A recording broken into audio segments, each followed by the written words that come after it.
जगदीशपुर में भोपाल की पुराना राजधानी का ये केंद्र, भोपाल राज्य स्टेट के टाइम इसकी कहानी सबको जानकारी है, लेकिन जानबूझ करके इस गौरवशाली स्थान को, इसके गौरवशाली अतीत को धुंधला करने का प्रयास किया गया। इसकी मिट्टी के कण कण में वीरता, त्याग और राष्ट्र गौरव की गाथाएं रची बसी है। उसी को नमन करते हुए हमने आज अपनी इस कैबिनेट का भावी पीढ़ी को भोपाल का वास्तविक इतिहास से परिचित कराते हुए इस ऐतिहासिक निर्णय से जोड़ करके कैबिनेट के साथ यहाँ हमने इन विषयों का अपने आज संपादन कराया है कैबिनेट के माध्यम से। जब भोपाल की बात करते तो हमें भोपाल का गौरवशाली अतीत परमार राजवंश के साथ जुड़ करके वो अतीत का गौरवशाली पृष्ठ जिंदा होता है। राजा भोज का संरक्षण उसे प्राप्त हुआ।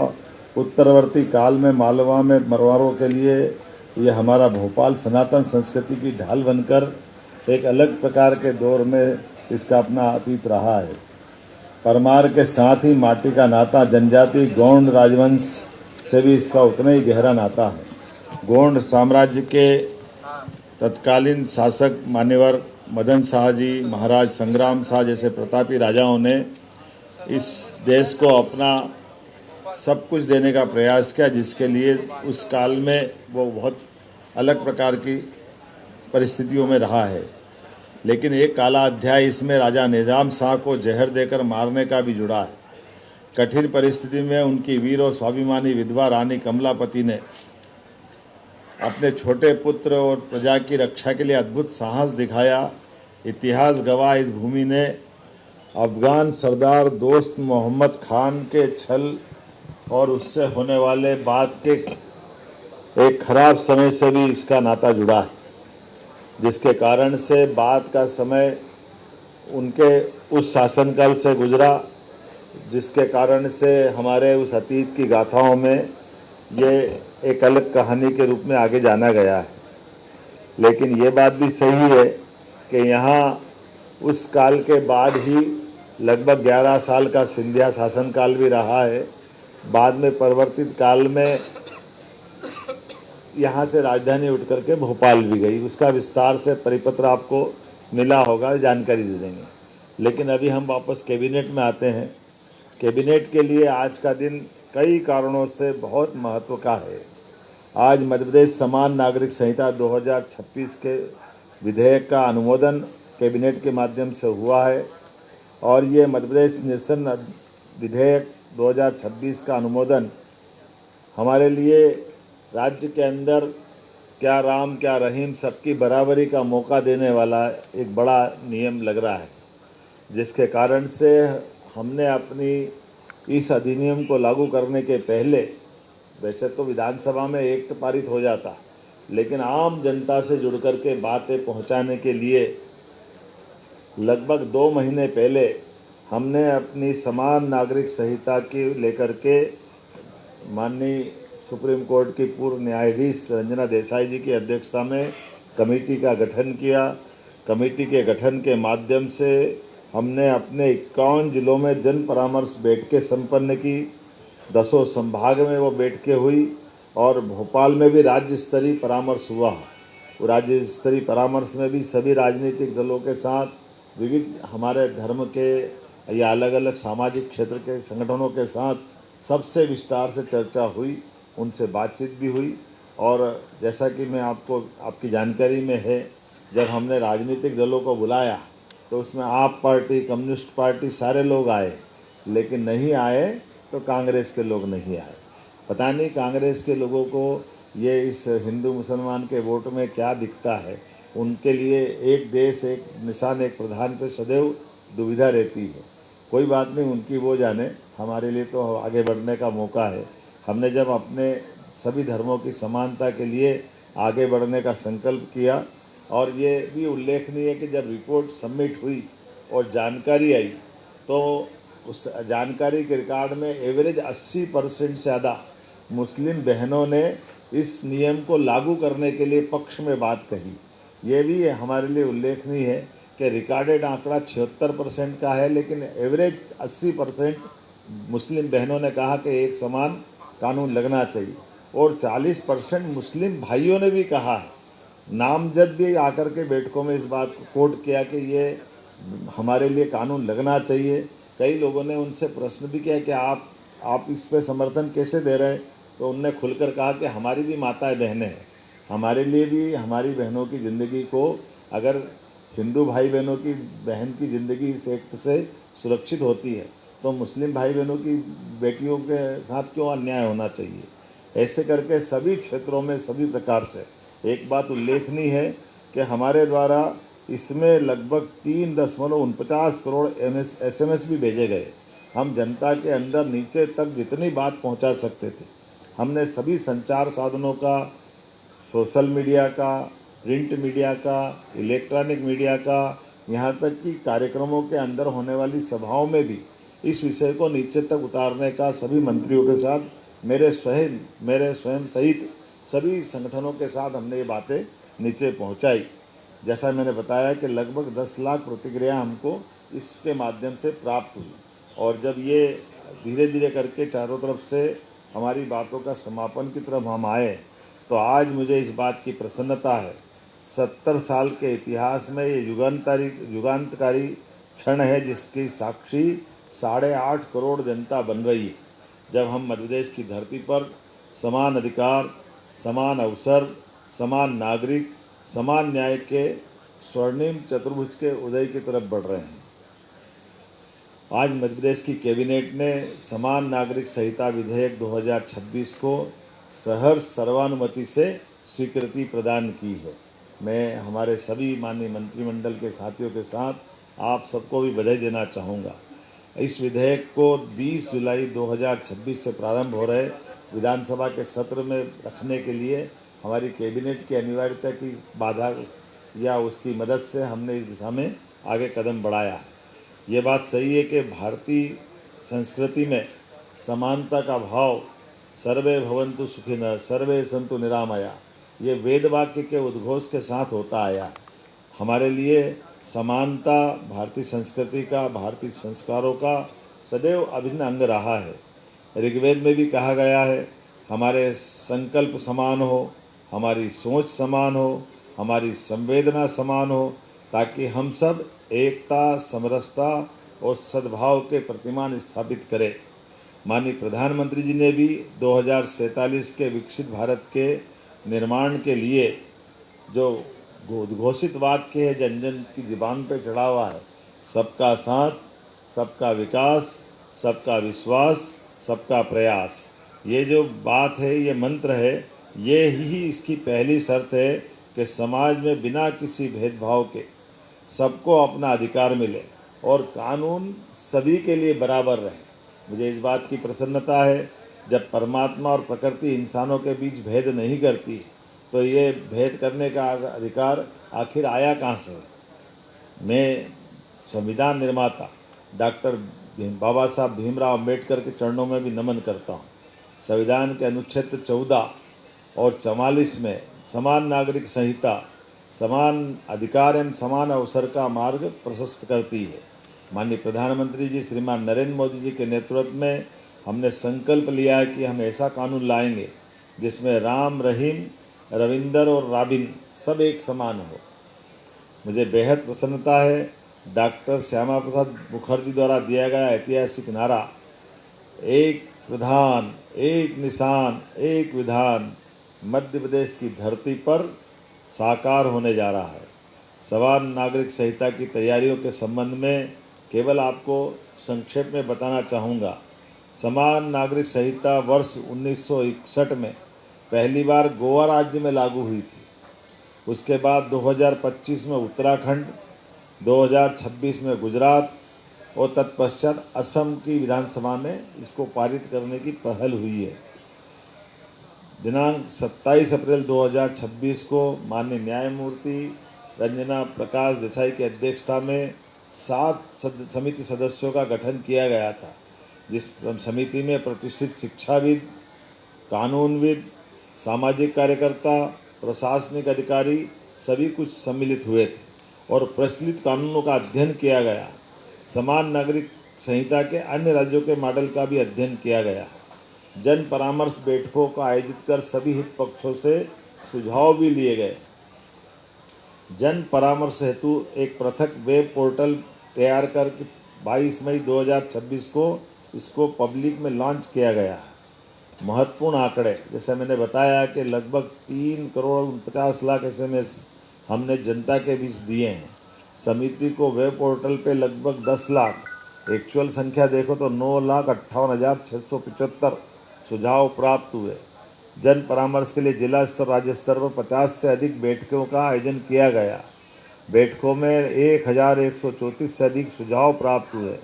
सुझावों का संख्यात्मक सार इस प्रकार से 93.54 93.54% नागरिकों ने इस प्रदेश में समान नागरिक संहिता लागू करने का समर्थन किया। लगभग 94% लोगों ने इसका समर्थन किया, ये उल्लेखनीय है।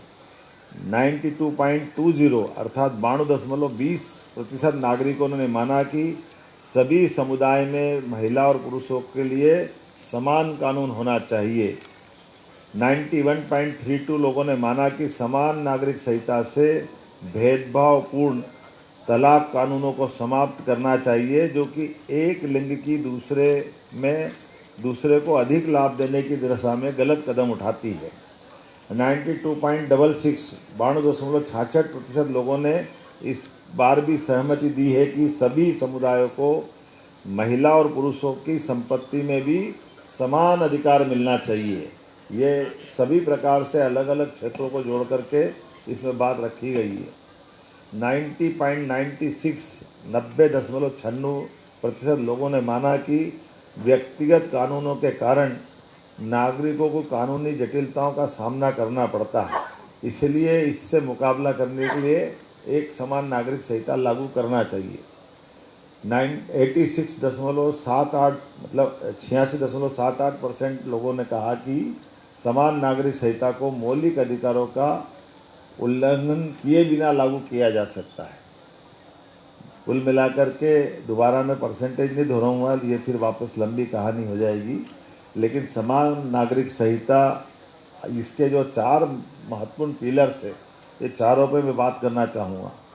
विवाह इस राज्य में इस नियम के बाद एक ही लागू होगा, दूसरा विवाह निषेध माना जाएगा। जब तक कि कानून सम्मत रूप से विवाह विच्छेद नहीं हो तब तक दूसरे विवाह की परमिशन उसको नहीं रहेगी। विवाह विच्छेद में भी केवल शब्दों से कोई विवाह विच्छेद नहीं कर पाएगा।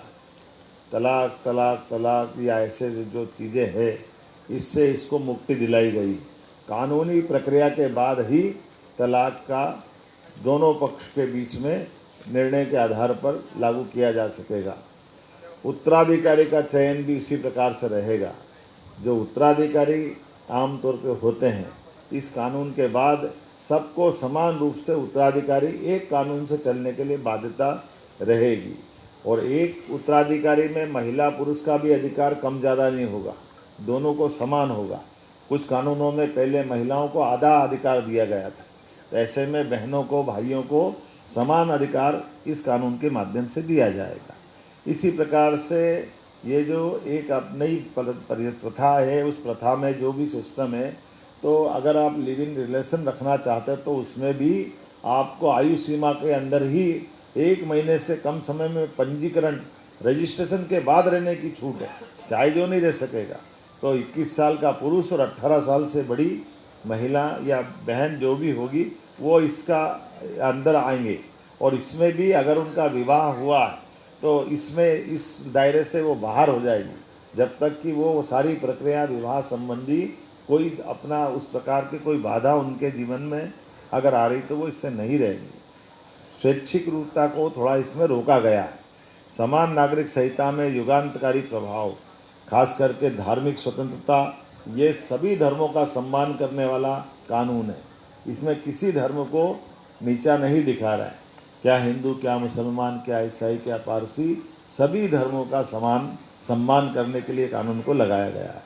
महिलाओं के लिए भी सभी प्रकार की बहनों के लिए समान रूप से उनकी गरिमा और सम्मान का भी ध्यान या उनके सम्मान की रक्षा करने के लिए ये नारी सशक्तिकरण की दिशा में उल्लेखनीय कदम है। भेदभावपूर्ण प्रथाएं जो चलाई गई थी, बहुत सारे प्रकार की, जो उन सारी प्रथाओं को रोकने का प्रयास किया है।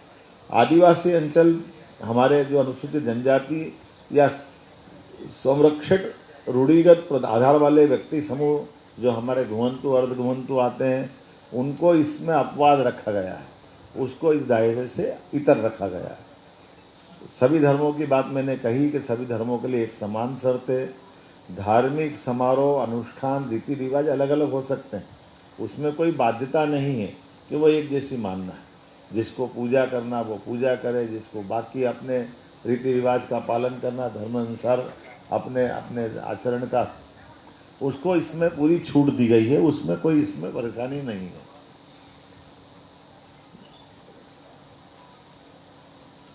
विवाह की न्यूनतम आयु सभी के लिए 21 वर्ष है, महिलाओं की न्यूनतम आयु 18 वर्ष है। इससे वो जो गलत प्रथा थी, यौवन आधारित अलग अलग आयु में विवाह की जो प्रथा थी, वो विवाह की प्रथा को प्रतिबंधित किया गया है। विवाह के लिए रजिस्ट्रेशन सबका होगा। अब ये हम सब गौर करें, विवाह का पंजीयन पंचायत से लेकर के नगरीय निकाय तक, ग्रामीण स्तर में, शहर स्तर में रजिस्ट्रेशन अनिवार्य रहेगा। एक जीवन साथी के रहते हुए दूसरे जीवन साथी दूसरा विवाह करने की परमिशन नहीं रहेगी, मैंने पूर्व में उल्लेख किया है। ये इस तरह की चीज़ों को अपने यहाँ रोका जाएगा। न्यायालय के बाहर विवाह विच्छेद नहीं किए जा सकेंगे। पुत्र पुत्रियों को समान अधिकार की बात मैंने पहले कर दी है। महिलाओं को संपत्ति में भी हस्तांतरित उसी प्रकार से होंगी जैसे पुरुष को होती है, इसमें कोई अंतर नहीं रहने वाला है। ये बाकी तो बातें हो गई। यदि व्यक्ति, कोई विवाहित व्यक्ति लिव इन संबंध बनाता है तो 5 साल तक की सज़ा होगी उसको। ये हमने कठोरता से लागू कराया है, इसमें छूट नहीं है। न्याय सबके लिए समान है, अधिकार सबके लिए समान है, अवसर सबके लिए समान है। और यही संविधान निर्माताओं का सपना है, ये हमारी सरकार का सपना भी है।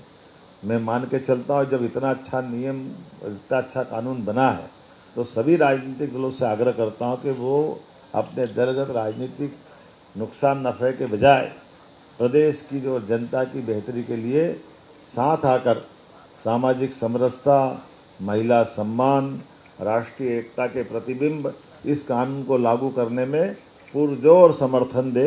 ये मैं आपके सबके माध्यम से सबसे अपील करना चाहूँगा। इस कानून को लाने का लक्ष्य विभाजन को विश्वास में बदलना, अन्याय को सम्मान में बदलना, सुझाव लेने के दौरान मिले गए सुझावों पर या जन समर्थन से मुझे इस बात की प्रसन्नता है, हर वर्ग, हर धर्म, हर समुदाय के लोगों ने अपने अपने तय इस विधेयक का पुरजोर समर्थन किया है। अंत में समिति के सभी सदस्यों का, विधेयक से लाने जुड़े वाले सारे अमले का और प्रदेश की जनता जनार्दन का मैं आभार मानता हूँ। एक मिनट, ये मेरा एक विषय हुआ, अभी दूसरे बाकी है। तो ये अभी एक विषय, एक समान नागरिक संहिता का पारित हुआ है। अब इतनी देर में सब दूसरे पे भी बोलूँगा, लेकिन कोई बात नहीं। आपकी थोड़ी सी ऐसा लग रहा है कि अपना इसको समेटना पड़ेगा। हमने अपने व्यापार व्यवसाय के साथ सभी क्षेत्रों में सरलता से सभी गतिविधि को संपादित करने के लिए बिजनेस के लिए ईज ऑफ डूइंग बिजनेस विधेयक 2026 को भी पारित किया है। ये हमारे लिए एक छत के नीचे सभी प्रकार की अलग अलग प्रकार की स्वीकृतियों को लाते हुए सरलीकृत रूप से उल्लेखनीय यह है कि नीति निर्माता के मामले में पॉलिसी के आधार पर राज्य में शासन करने के लिए मध्य प्रदेश देश भर में नंबर 1 का राज्य है। सबसे पहले इसमें चल रहा है, जो भारत सरकार के सभी सुझावों का सरलीकृत रूप से तुरंत लागू करने वाले राज्यों में से हमारा राज्य मध्य प्रदेश शामिल हुआ है। अग्निशमन आपातकालीन विधेयक 2026 भी हम सदन में रखने वाले हैं। आज ये भी हमने पारित किया है। आज कई प्रकार की अग्निशमन की कई घटनाएं बढ़ती जा रही है अलग अलग प्रकार से, उसमें सब में विचार करते हुए बहुत सारे विभागों को समेकित रूप से जोड़ते हुए इसमें आपातकालीन सेवाओं के साथ अग्नि घटनाओं को रोकने के लिए जो कानून सम्मत हो सकता है या भविष्य में इसको कैसे हम और कंट्रोल करें, निजी विश्वविद्यालय संशोधन अधिनियम 2026 को भी आज पारित किया है। आयुर्विज्ञान विश्वविद्यालय और धन्वंतरी स्वास्थ्य विश्वविद्यालय अधिनियम 2026 भी हमने आज पारित किया है। उल्लेखनीय है कि हमारे पास पहले केवल एक मेडिकल यूनिवर्सिटी थी, अब इसको हम तोड़ करके 2 में जा रहे हैं। और ऐसे में जो जबलपुर विश्वविद्यालय है उसको एम्स की तर्ज का एक बड़ा हॉस्पिटल भविष्य में वो बढ़ते जाए। ये जो बीच के समय में मेडिकल के छात्रों को जो कठिनाई आती थी, कभी सारी परीक्षाएं कोई कारण से कोर्ट लटकाती थी तो पूरा सत्र सभी का हो जाता था। धीरे धीरे बीते समय हमने अपनी नर्सिंग के, पैरामेडिकल के या सारे परीक्षाएं कराने के हमारे सारे सरकारी विश्वविद्यालयों में पहले ये अधिकार दिए थे। अब धीरे धीरे करके हम इसमें और आगे बढ़ रहे हैं। राज्य बहुत बड़ा है, ऐसे में एक विश्वविद्यालय की कठिनाई होती है, तो यह 2 में जा रहा है। आगे जा कर के इसके और भी भविष्य में इस तरह से बढ़ेंगे।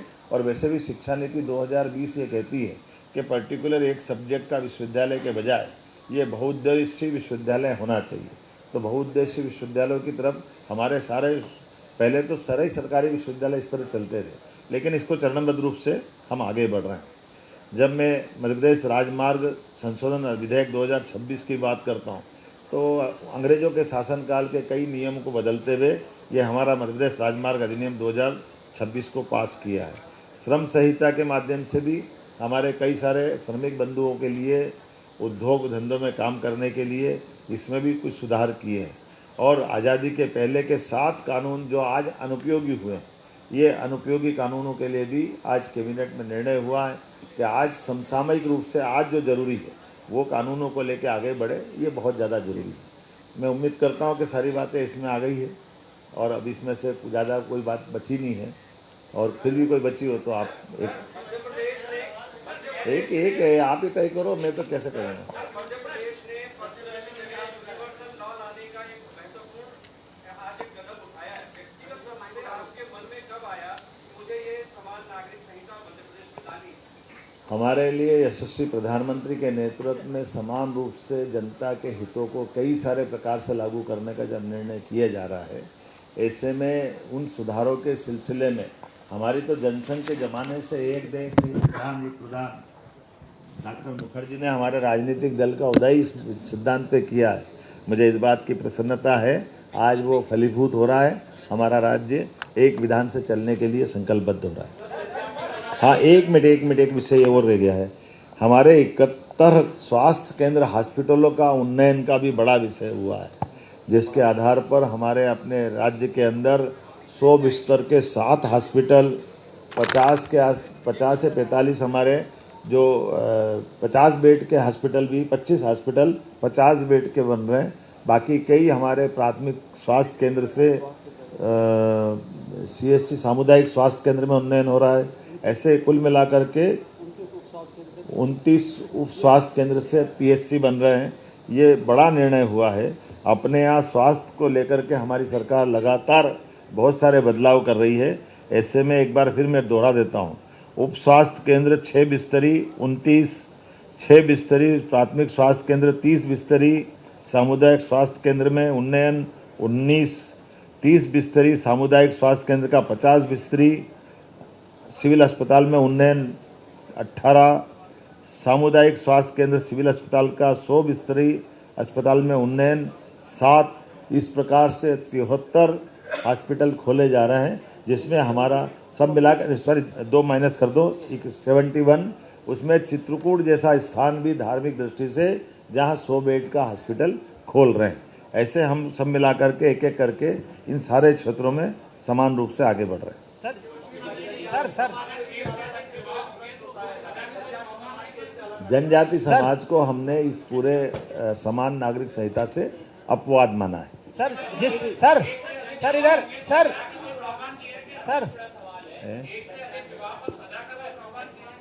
एक से अधिक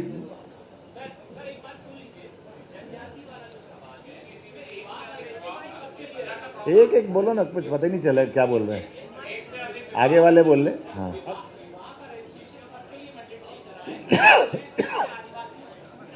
बोला ना मैंने, आदिवासी समाज को छूट है।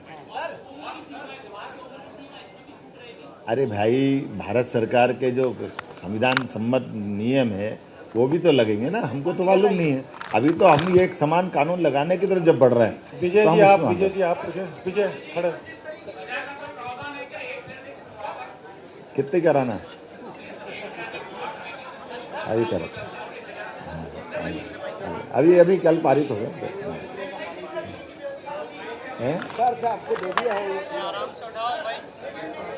इसको माइक लगा लो ना, माइक लगाओ ना। हाँ। सर जिस तरीके की व्यवस्था लिव इन में है कि लिव इन में कोई चोरी छिपे रहेगा तो कार्रवाई होगी। अभी जैसे किराएदार हैं सूचना नहीं देते तो लिव इन में चोरी छिपे रहने पर कैसे कार्रवाई होगी? चिन्हित दोबारा हम कह रहे हैं कि जो लिविंग में रहेगा उसको पंजीयन अनिवार्य रहेगा, उसकी आयु सीमा की स्पष्टता रहेगी।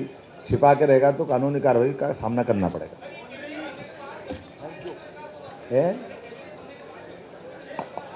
जगदीशपुर का पूरा ध्यान देश दुनिया का जाए, इसलिए तो कैबिनेट कर रहे हैं। आइए हम सब भोजन करें आनंद से। तो बहुत बड़ी खबर आपको बता रहे हैं कि मुख्यमंत्री को आप सुन रहे थे। बड़ी खबर क्या है? बड़ी खबर कर ये है, स्क्रीन देखिए आप लगातार। कांग्रेस ने हमेशा यूसीसी का विरोध किया है।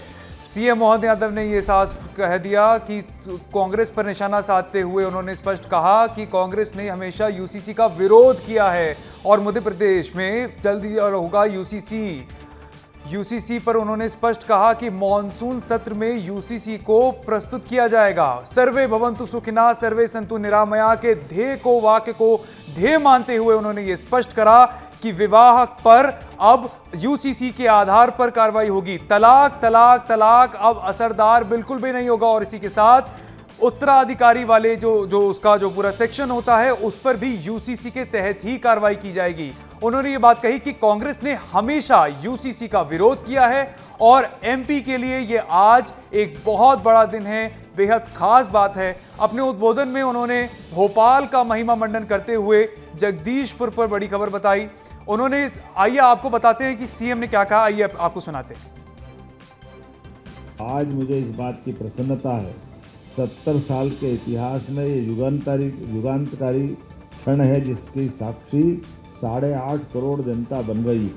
जब हम मध्य प्रदेश की धरती पर समान अधिकार, समान अवसर, समान नागरिक, समान न्याय के स्वर्णिम चतुर्भुज के उदय की तरफ बढ़ रहे हैं। आज मध्य प्रदेश की कैबिनेट ने समान नागरिक संहिता विधेयक 2026 को सहर्ष सर्वानुमति से स्वीकृति प्रदान की है। तो मुस्लिम समाज को लेकर क्या कहा है सीएम डॉक्टर मोहन यादव ने, यह भी आपको बता देते हैं। कैबिनेट बैठक के बाद सीएम मोहन यादव ने कहा कि यूसीसी का अनुमोदन हो चुका है। 10 लाख लोगों की प्रतिक्रिया आई हैं। मुस्लिम समाज के लोगों ने इसमें समर्थन जताया है। 80% मुस्लिम बहनों ने समर्थन जताया, ऐसा डॉक्टर सीएम मोहन यादव ने स्पष्ट किया। इसी के साथ 40% मुस्लिम पुरुषों ने भी सहमति जताई। सुनिए कि सीएम डॉक्टर मोहन यादव ने क्या कहा। हमने जब अपने सभी धर्मों की समानता के लिए आगे बढ़ने का संकल्प किया और ये भी उल्लेखनीय है कि जब रिपोर्ट सबमिट हुई और जानकारी आई तो उस जानकारी के रिकॉर्ड में एवरेज 80% से ज़्यादा मुस्लिम बहनों ने इस नियम को लागू करने के लिए पक्ष में बात कही।